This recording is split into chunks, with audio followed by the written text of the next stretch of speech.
10వ తేదీన group 1 ఫలితాలట. 10th March group 1 results విడుదల కాబోతున్నాయి. షెడ్యూల్ విడుదల చేసిన టీజీపీఎస్సీ రాష్ట్రంలో గ్రూప్ 1, గ్రూప్ 2 అండ్ గ్రూప్ 3 సర్వీసుల పోస్టుల భర్తీకి నిర్వహించిన రాత పరీక్షల ఫలితాల వెల్లడికి టీజీపీఎస్సీ షెడ్యూల్ ప్రకటించింది.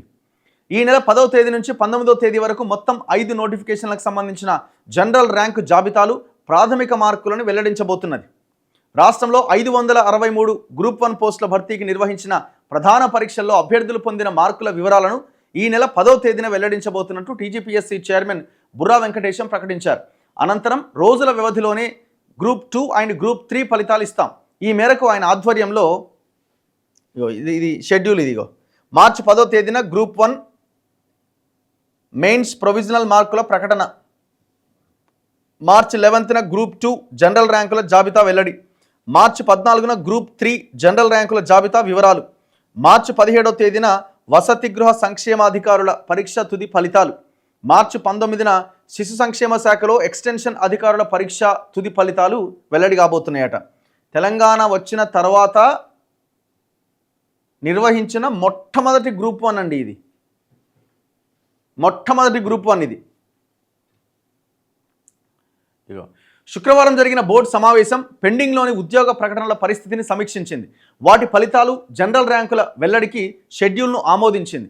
గ్రూప్ 1 నోటిఫికేషన్ వెలువడిన ఏడాది వ్యవధిలోనే మార్కుల వివరాలు వెల్లడికి ఏర్పాట్లు చేయడం కమిషన్ చరిత్రలో రికార్డుగా నిలవబోతున్నది. ఈ పరీక్షల్లో అభ్యర్థులకు వచ్చిన సబ్జెక్టుల వారీగా మార్కులను వ్యక్తిగత లాగిన్లో కమిషన్ పొందుపరచబోతున్నది. తప్పుడు ప్రచారం నమ్మొద్దు. గ్రూప్ 1 నియామకాలకు సంబంధించి తప్పుదోవ పట్టించే సమాచారాన్ని నమ్మవద్దని అభ్యర్థులకు చైర్మన్ సూచించారు. టీజీపీఎస్సీ రాజ్యాంగబద్ధమైన సంస్థ. ప్రభుత్వ ఉద్యోగులకు ప్రతిభావంతులైన అభ్యర్థులను కమిషన్ తన నియమ నిబంధనలకు లోబడి ఎంపిక చేస్తుంది.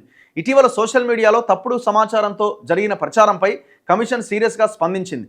సంబంధిత వ్యక్తులపైన పోలీస్ కేసుల నమోదుతో పాటు పరువు నష్టం దావా కూడా వేశాం. ప్రభుత్వ ఉద్యోగాలు ఇప్పిస్తామంటూ ఎవరైనా మధ్యవర్తులు తప్పుడు వాగ్దానాలు చేస్తే వారిపైన అభ్యర్థులు వెంటనే సంబంధిత ఆధారాలతో పోలీసులకు ఫిర్యాదు చేయాలి. సమగ్ర సమాచారంతో కమిషన్ మొబైల్ నెంబర్, ఈమెయిల్కు సైతం ఫిర్యాదు చేయొచ్చు అని చైర్మన్ వెల్లడించారు. సో ఇట్లా దాదాపు గ్రూప్ 1 563 పోస్టులు ఉంటే దాదాపు 21,093 మంది ఎగ్జామ్కు హాజరయ్యారు. గ్రూప్ 2లో 783 పోస్టులు, 1,368 కేంద్రాల్లో నిర్వహించిన ఎగ్జామ్కి 2,51,486 మంది పరీక్ష రాశారు.